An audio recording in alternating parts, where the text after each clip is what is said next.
न्याय। न्याय एक ऐसी चीज होती है, अगर किसी को न्याय मिल जाए तो वो चैन की सांस ले सकता है, और अगर किसी को न्याय नहीं मिला तो वो वहीं पे अपनी सांसें रोक लेता है। एंड आज की ये जो कहानी है, ये न्याय और हमारे भारत देश के एक ऐसे अदालत की है जो कि बहुत पुरानी है।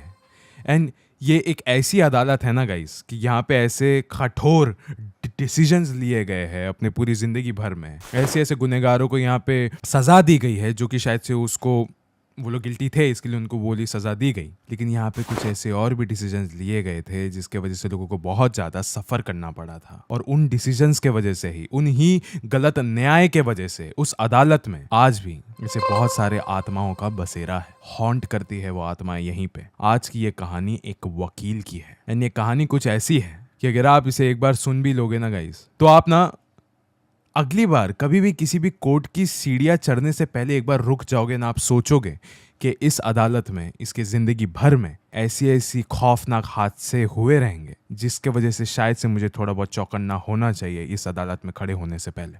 अब ये वीडियो शुरू करने से पहले ऐसे ही और horror, mysterious and historical videos देखने के लिए सब्सक्राइब कर दीजिए इस चैनल को।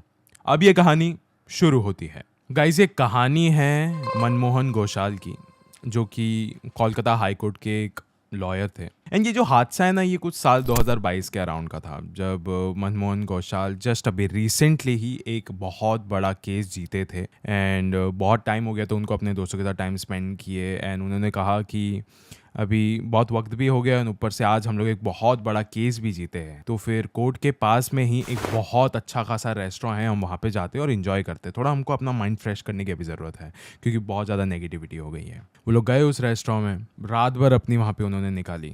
अभी लेट बहुत ज़्यादा हो रहा था, एंड मनमोहन का कहना था कि बहुत रात हो गई है अभी और कल सुबह सुबह हमें कोर्ट भी पहुँचना है, सो इट्स बेटर कि अभी हम लोग निकल जाते हैं। वो लोग जैसे ही उस रेस्टोरेंट से बाहर निकले ना गाइस, बाहर देखा कि बाहर एकदम सन्नाटा था, एकदम सन्नाटा। बस रात का अंधेरा था और कुछ नहीं, आसपास कोई भी नहीं दिख रहा था, सब शांत हो चुका था।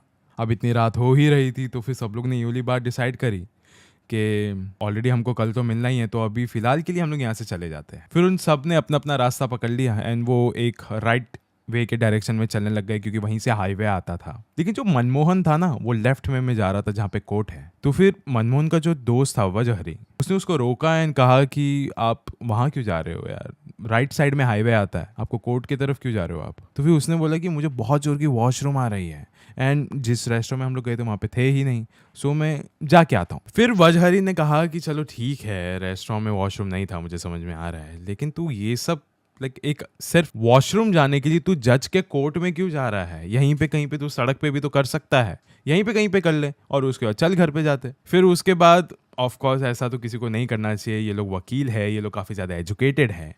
एंड जो मनमोहन था वो इसी चीज़ को, अपने प्रिंसिपल्स को रखना चाहता था अपने तक, एंड उसने बस इग्नोर किया वजहरी को एंड वो चला गया कोर्ट के अंदर। फिर वजहरी ने भी बोला अभी इतनी रात हो रही है एंड ये वैसे भी 10 मिनट में तो बाहर आ ही जाएगा, तो मैं रुक जाता हूँ थोड़ी देर के लिए, यहाँ पे बाहर बैठ जाता हूँ, एंड जैसे वो आएगा फिर हम लोग साथ में घर की तरफ निकल जाएंगे। और गाइस, जितना उजाला सुबह सुबह होता है ना अदालत में, उतना ही ज़्यादा अंधेरा होता है रात के वक्त। एंड कोई भी अगर जाएगा ना तो डेफिनेटली डर ही जाएगा। एंड जब वो भी वहाँ पे पहुँचा मनमोहन, तो वो भी अंदर देख सकता था कि चारों तरफ सिर्फ और सिर्फ अंधेरा है और बस थोड़ी सी चांद की रोशनी आ रही है।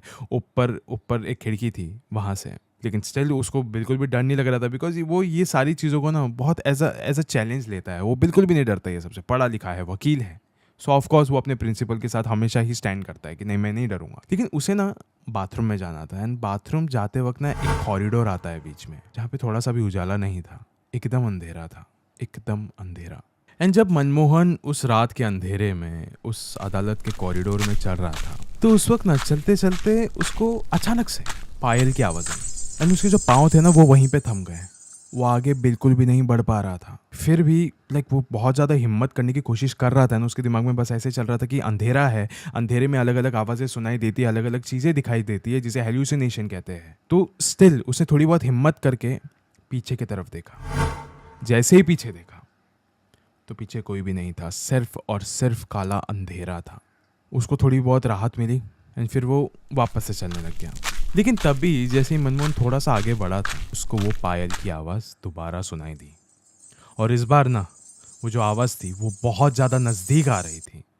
वो इतनी ज़्यादा नज़दीक आ रही थी कि लाइक उससे कुछ हिम्मत नहीं हो रही थी अभी, और उसको ऐसा लग रहा था अभी ये सारी चीज़ें लाइक ऐसा नहीं कि सिर्फ एक हेल्यूसिनेशन है, रियल लग रही है। एंड फिर उसने पीछे मुड़ के देखा, एंड इस बार वहाँ पे कुछ तो था, और उसको ऐसा भी महसूस हुआ था कि किसी ने तो उसके गर्दन पे छुआ है। उसके सारे रोंगटे खड़े हो गए थे, उसको गूज़बम्स आ गए थे टोटली। वो ना उसने बस एक नज़र ना ऐसी रखी हुई थी, इस तरफ उसका मुंह था कॉन्स्टेंटली, इस तरफ, एंड वो चले जा रहा था, पीछे उसकी नज़र थी, एंड वो चल रहा था चल रहा था चल रहा था, और उसको ना अंदाज़ा भी नहीं लग रहा था कि अब वो चलते चलते दौड़ने लग रहा है। फिर उसको लगा कि शायद से पीछे कोई है ही नहीं। फिर उसने जैसे ही आगे देखा, आगे एक औरत खड़ी थी वहीं पे उसके सामने, एंड वो भागते भागते एक दीवार से टकरा गया एंड नीचे गिर गया। उसकी आंखें फिर भी थोड़ी बहुत खुली थी। उसने देखा कि वो औरत अब मनमोहन के करीब आ रही है, उसकी ओर बढ़ रही है, वही पायल की आवाज़ करके। वहीं पे वजहरी जो कि कोर्ट के बाहर बैठा हुआ था, उसे लगा कि अभी मनमोहन को बहुत ज़्यादा समय लग रहा है यार, इतना तो समय नहीं लगना चाहिए, पास में ही तो है बाथरूम। फिर उसने बोला चलो ठीक है, मैं भी अंदर जाके देख ही लेता हूँ कि अंदर क्या हो रहा है, ये कहीं पे अटक तो नहीं गया, कहीं पे फंस तो नहीं गया। ये अदालत के अंदर गया। फिर वो जो कॉरिडोर था वो उसकी तरफ बढ़ रहा था, एंड उसने देखा कि कॉरिडोर के पास ना कुछ तो गलत है। उसको किसी ना किसी की प्रेजेंस फील हो रही थी कि हाँ यहाँ पे कोई ना कोई है। फिर उसे दूर देखा कि कोई तो ज़मीन पे लेटा हुआ है, ये कोई और नहीं मनमोहन ही है। वो उसके कपड़ों से पहचान सकता था उसे। एंड सिर्फ वहाँ पे मनमोहन अकेला नहीं था ना, उसके बगल में एक औरत भी बैठी हुई थी जिसने कोई भी कपड़े नहीं पहने थे, कोई भी कपड़े नहीं पहने थे। और इस समय वजहरी बहुत ज़्यादा डर चुका था, कांपने लग गया था वो, लेकिन फिर भी अपने दोस्त को बचाने के लिए वो उसके नज़दीक जाने लग रहा था। लेकिन जाते समय ना उसने देखा कि ये एक नॉर्मल औरत जैसी ही है, जैसे एक नॉर्मल इंसान होता है वैसा। बाल है उसके अच्छे खासे खुले बिखरे हुए, बस उसने कुछ कपड़े नहीं पहने हुए। फिर वो जैसे ही उसके नज़दीक पहुंचा, उस औरत ने पीछे पलटा, एंड इस वक्त वजहरी शॉक था, क्योंकि जब तक वो देख रहा था उस औरत के बाल थे, लेकिन अभी उसके बाल तो क्या, उसका सर भी नहीं था। जैसे ही उस लड़की ने, उस औरत ने वजहरी को देखा, वो वहां से भाग गई। एंड भागते वक्त ना वजहरी को बहुत अच्छे से वो पायलों की आवाज़ें याद है, अच्छे से सुनाई दे सकती थी कि हाँ पायलों की आवाज़ें है यहाँ पे। फिर वो ना मनमोहन के पास गया एंड उसे ना थोड़ा होश में लाने की कोशिश करी, एंड मनमोहन जैसे ही होश में आया, उसने वजहरी को कस के गले लगाया एंड वो रोने लग गया। वजहरी ने पूछा अरे क्या हुआ तेरे साथ? तब जाके मनमोहन ने वो सारी चीज़ें बताई कि वो क्यों यहाँ पे बेहोश पड़ा हुआ था। तो ये बात ऐसी थी कि मनमोहन उस औरत को देख के नीचे गिर गया, एक दीवार को टकरा के। जब वो नीचे गिरा ना, वो साफ साफ देख सकता था कि उस औरत के पैर हैं, उसके औरत के पैर में पायल बनी हुई थी। उसे जैसे ही ऊपर देखा, उसने एक और एक चीज़ देखी कि उसने कोई भी कपड़े नहीं पहने हुए हैं। वो अपने हाथों तले ना ऐसे पीछे चल रहा था, एकदम पीछे चल रहा था। वो बचने की कोशिश कर रहा था उस औरत से, लेकिन वो औरत ना बहुत ज़्यादा अभी चीखने चिल्लाने लग गई थी, चिल्ला रही थी, बहुत शैतानों जैसी आवाज़ थी उसकी। फिर जो मनमोहन था वो भागने की कोशिश कर रहा था, लेकिन उस औरत ने उसे पकड़ लिया था। एंड फिर उसे पकड़ने के बाद वो औरत सीधा मनमोहन के ऊपर बैठ गई। ना जाने वो उसके साथ क्या करना चाहती थी, लेकिन वहीं पे मनमोहन बेहोश हो गया। फिर ये सारी बातें करते करते वजहरी और मनमोहन उस कोर्ट रूम से बाहर आए। बाहर आने के बाद वो एक उस टपरी पे एक जाके बैठ गए थे। एक चाय की टपरी थी पास में छोटी सी, वहाँ पे जाके बैठे हैं और भी इस बारे में बात करने लग गए। फिर उस टपरी वाले ने कहा कि आपने जो भी देखा और सुना है ना, वो कोई वहम नहीं है बल्कि हकीकत है।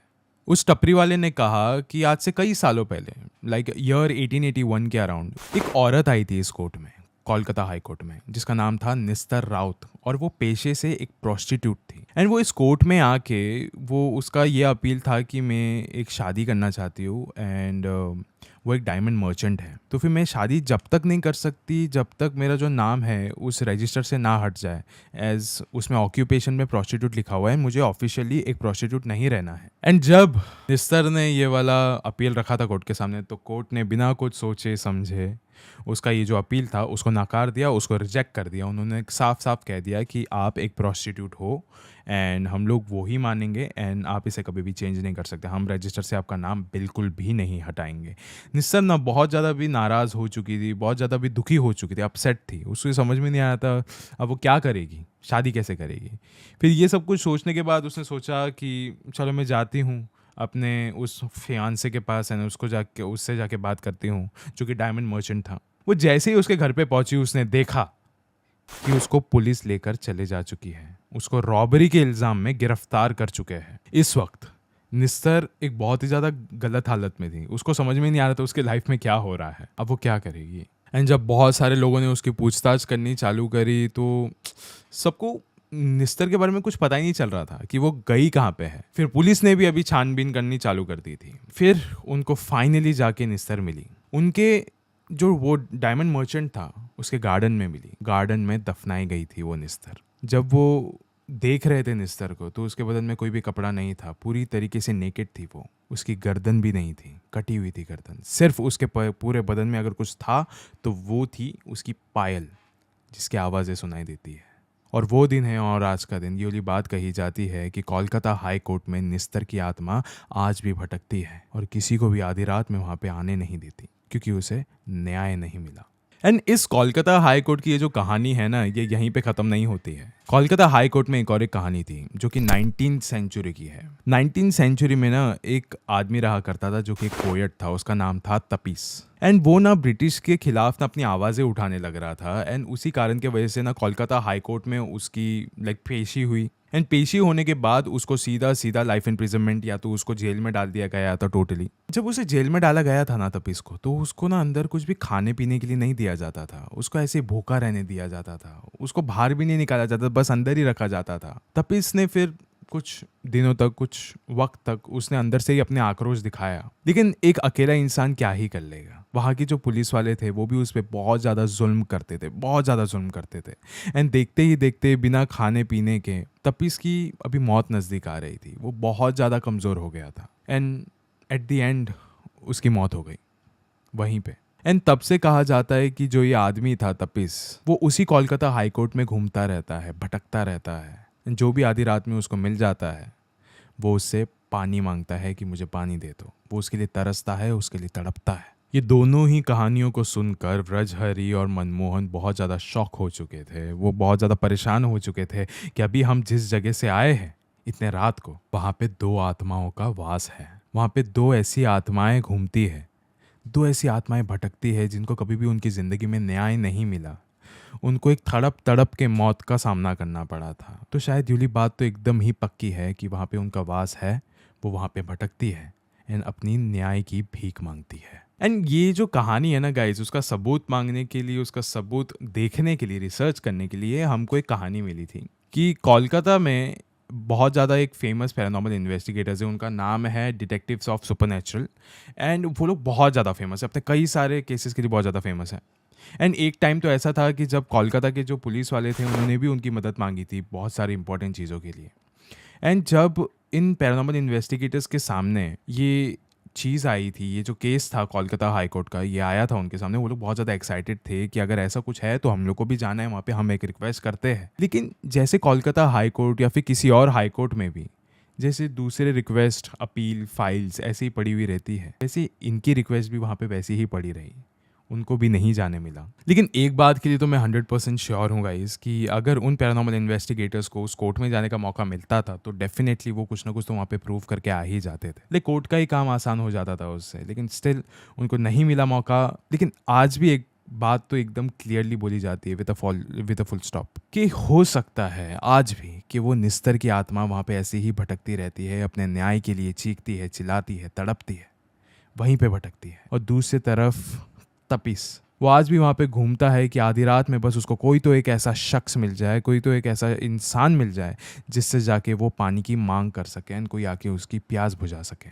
एंड गाइज ऐसा हो सकता है कि जब इन दोनों आत्माओं को उनका इंसाफ मिल जाए तब ये भी वहाँ पे भटकना बंद कर दें, हो सकता है। लेकिन जो कोर्ट होते हैं वो बहुत ज़्यादा स्लो प्रोसेस में रहते हैं। लाइक जो केसेस इंसान मर जाए या कुछ भी हो जाए वो कभी केसेस क्लोज नहीं होते हैं, लेकिन उसका इंसाफ बहुत ज़्यादा डीले में होता है। अगर इंसानों का इंसाफ नहीं दे रही है कोर्ट इतना फास्ट, तो भूतों की कहाँ पे ही ये लोग अपील सुनेंगे। सो गाइस, ये वीडियो के अंत में मैं आपसे बस इतना ही कहना चाहूँगा कि जब भी आप किसी कोर्ट या फिर हॉस्पिटल में जाते हो ना, तो थोड़ी से सतर्क रहा करो। हॉस्पिटल एक ऐसी जगह है जहाँ पे लोग मरते हैं, कोर्ट एक ऐसी जगह है, अदालत एक ऐसी जगह है जहाँ पे लोगों की मौत का फरमान दिया जाता है। वहाँ पे बताया जाता है कि इस तारीख में आपकी मौत होगी। वहीं पे इंसान को सबसे ज़्यादा गुस्सा आता है, वहीं पे इंसान अपने आप का आपा खो देता है और वहीं पे मरने के बाद उसकी आत्माएं भटकती है। तो इस चीज़ से सतर्क रहिए कि अगली बार आप किसी अदालत में खड़े हो तो हो सकता है कि कोई आत्मा हो आपके इर्द गिर्द और वो आपको देख रही हो और आपकी मौत का इंतज़ार कर रही हो।